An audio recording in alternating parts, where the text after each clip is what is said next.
You know, there's something haunting about the way some people move through the world. They notice everything. The slight tremor in someone's voice when they say they're fine. The glance that lingers just a second too long. The smile that doesn't quite reach the eyes. It's like they live with the brightness turned up a little too high, seeing details most others walk right past. And for a long time, they believe it's a gift.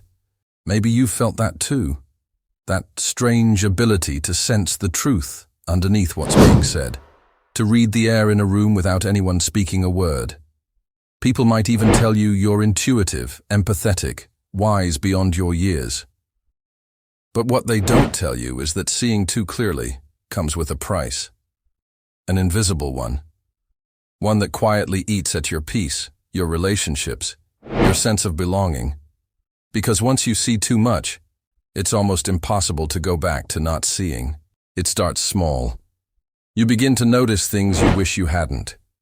You see the cracks in people's stories, the contradictions in their smiles, the quiet desperation behind their laughter.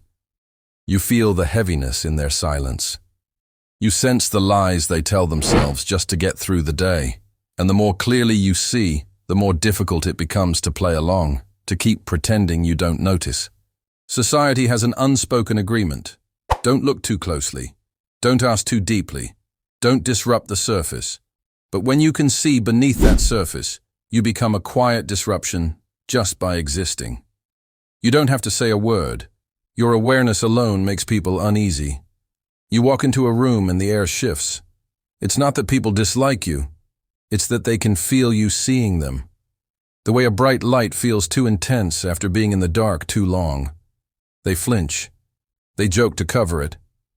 They say things like, "You're reading too much into it," or "You're too sensitive."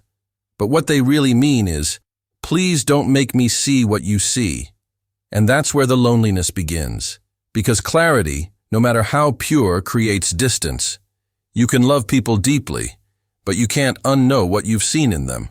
The pain they bury, the fear that drives them, the small, quiet betrayals they commit against themselves every day. And when you love with that level of perception, you stop loving the mask. You love the truth beneath it, even when that truth is messy, unpolished, or afraid. But here's the cruel irony. The clearer your vision, the harder it is to stay connected. Because you can't participate in illusions once you've seen through them. It's like trying to laugh at a joke you already know the punchline to. You can mimic the laughter, but you feel the hollowness underneath it. And so you start to drift away.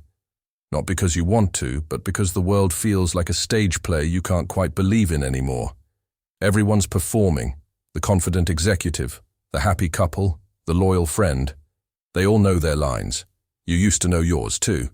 But now, the script feels wrong in your mouth. There's a danger in that. The danger of isolation. It's not just being alone in the physical sense. It's the loneliness of living in a reality most people can't see. You start to wonder if you're the strange one, if maybe you're broken for seeing so much. You question your own mind. You try to turn the brightness down, to blend in again. But you can't. Because awareness, once awakened, doesn't sleep again. It keeps watching. It keeps noticing.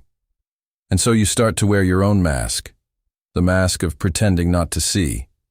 You smile when something feels off. You nod when people lie to themselves.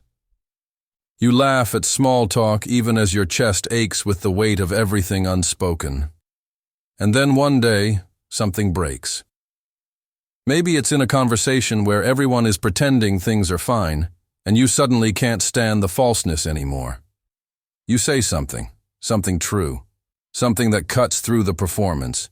The air freezes, people shift uncomfortably. Someone calls you dramatic, negative, intense. And just like that, you become the problem. Not because you were wrong, but because you were right at the wrong time. Society doesn't reward truth-tellers. It punishes them softly, with distance, with labels, with misunderstanding. People defend their illusions like they're defending oxygen. You didn't attack them, but you took away their air. And this is the second price of seeing too clearly. You become the mirror no one wants to look into. Your presence alone reflects what others are running from. They sense it even if they don't understand it. And so they withdraw, or they project their discomfort onto you. They'll say you're cold, cynical, judgmental. Anything to make the discomfort about you instead of about what they're avoiding. It's not malice, it's defense. The truth burns when you're not ready for it. But there's another danger, one even deeper. When you see too much, you start to absorb too much. You don't just notice pain, you feel it. The sadness behind a friend's laughter stays with you. The tension in a crowded room lodges itself in your chest. The unspoken sorrow in a stranger's eyes follows you home. You start mistaking other people's emotions for your own. You wake up tired for no reason, anxious for no reason, heavy for no reason. But there's always a reason. It's just not yours. You've become a sponge for the collective emotional noise of everyone around you. And here's the exhaustion nobody talks about. When you can feel everything, it becomes harder to feel yourself. Your own emotions get buried under the weight of what you've absorbed. You start to lose track of what belongs to you. You begin to forget where you end and others begin. It's like living in a house with the windows always open. Everything blows in, and after a while you can't tell which things were ever yours. That's when clarity stops being a gift and starts feeling like a curse. But here's the turning point, and it's an important one. The danger isn't in seeing too clearly. It's in not knowing how to carry what you see. The problem isn't perception, it's identification. You think that because you notice something, it's your responsibility to fix it. You sense someone's pain, and you rush to heal it. You see a dysfunction, and you try to repair it. You notice dishonesty, and you feel compelled to expose it. But awareness does not mean obligation. You were never meant to fix every broken thing you see. Imagine walking by a muddy river. You notice how cloudy the water is, how murky and unclear. You could jump in, try to stir it, try to clean it with your hands. But all that does is make it worse, and exhaust you in the process. Or you could simply stand there, observe and understand. The water will clear itself when it's ready. Your interference won't speed it up. That's what wisdom looks like. To see clearly without the compulsion to control what you see. To understand that clarity is not a weapon, not a mission, but a mirror. When you stop trying to fix everything, something beautiful happens. Your perception deepens, but your energy softens. You become a safe space instead of a sharp edge. People still sense that you see them, but they no longer feel exposed. Because you're not demanding they change. You're simply allowing them to be, even in their unconsciousness. And that permission, that calm acceptance, becomes a quiet kind of healing. Not the kind that forces transformation, but the kind that invites it gently. You begin to understand that everyone wakes up in their own time. That your seeing isn't meant to accelerate the process, only to accompany it. You learn to witness without judgment, to love without rescuing, to care without carrying. And when you do that, clarity becomes compassion. You're no longer the light that blinds. You're the light that warms. You start to find peace not in making others see, but in staying awake yourself. And that's when the loneliness starts to fade. Because you begin to notice others like you. Quiet souls who see deeply, who sense things too, who carry the same invisible burden. You recognize each other instantly, without words. There's a comfort in that. The relief of being seen by someone who doesn't need you to dim your light. And together, in that mutual understanding, the curse begins to transform into something sacred. You realize that clarity doesn't have to isolate you. It can connect you if you learn to hold it with grace. You stop seeing your awareness as a wound and start seeing it as your way of serving the world, silently, gently, without force. You stop mistaking detachment for coldness. You stop confusing compassion with control. You learn to see clearly without drowning in what you see. That is the invisible art. Not to close your eyes, but to keep them open without being consumed. And maybe in the end, that's what this entire journey is about. Not to unsee, not to hide from what hurts, but to stand in the light of it, steady, awake, unafraid. To let truth pass through you without breaking you. To understand that clarity is not a punishment, but a calling. A calling to remain conscious in a world that prefers to sleep. So if you've ever felt the weight of seeing too much, if you've ever wondered why awareness feels so lonely sometimes, remember this: you're not broken. You're not strange. You're not too sensitive. You're simply awake. And yes, being awake hurts at first, because you start to see how fragile everything is, how lost people are, how many lies we tell just to feel safe. But with time, that pain softens into peace. Because you also start to see the beauty hidden inside the brokenness, the light flickering behind every wound, the small miracles that survive even in the darkest hearts. Seeing too clearly isn't a curse.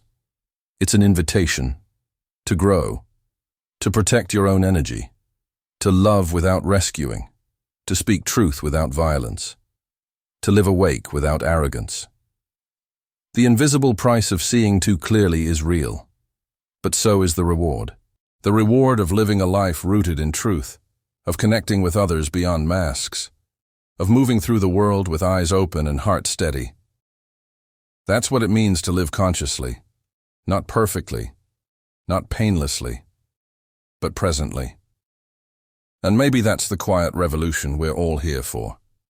Not to wake the whole world up, but to stay awake ourselves. To hold a small light steady in the dark until others are ready to open their eyes. Because awareness, when held gently, doesn't separate you from life. It deepens your connection to it. So if this message found you at the right moment, maybe that's not a coincidence. Maybe it's a reminder that your clarity is not something to hide or apologize for. It's your compass, your anchor, your gift. Carry it wisely. Let it guide you without consuming you. Let it teach you how to see and still love this imperfect, beautiful, chaotic world. And if you understand what I'm saying, if this resonates somewhere deep, take a second to breathe. Leave a comment. Share what this meant to you, because someone else out there might need to hear your story too. And if you haven't yet, subscribe and stay with us. This space is for people who see deeply, who feel deeply, who live with their eyes open.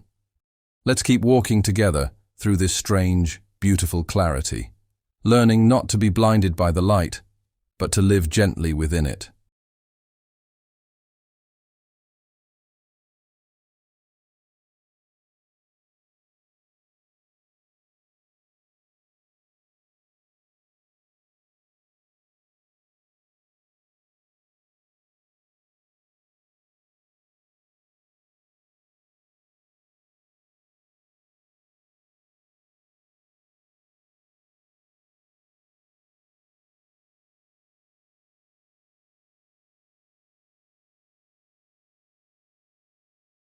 Seu presente. Use-o com sabedoria. Deixe que ele o guie sem consumi-lo. Deixe que ele o ensine a ver e ainda amar este mundo imperfeito, belo e caótico. E se você entende o que estou dizendo, se isso ressoa em algum lugar profundo, reserve um segundo para respirar. Deixe um comentário. Compartilhe o que isso significou para você, porque outra pessoa lá fora pode precisar ouvir sua história também. E se ainda não o fez, inscreva-se e fique conosco. Este espaço é para pessoas que veem profundamente, que sentem profundamente, que vivem com os olhos abertos. Vamos continuar caminhando juntos por essa estranha e bela clareza, aprendendo a não sermos cegados pela luz, mas a viver gentilmente dentro dela.